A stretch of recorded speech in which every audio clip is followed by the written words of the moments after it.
ng Pilipinas na si Atisa Manalo na makapasok sa top 5 at tanghaling third runner-up. Marami ang bumilib sa performance ni Atisa sa naging kabuuan ng pageant.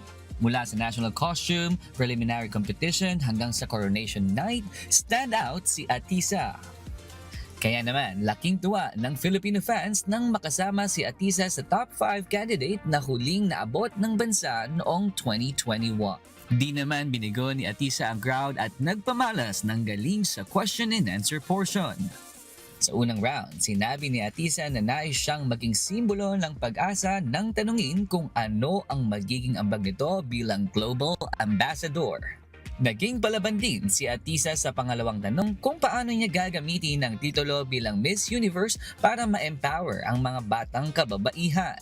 Ayon kay Atisa, nais niyang gamitin ang platform para mabigyan ng pantay na karapatan ang mga kababaihan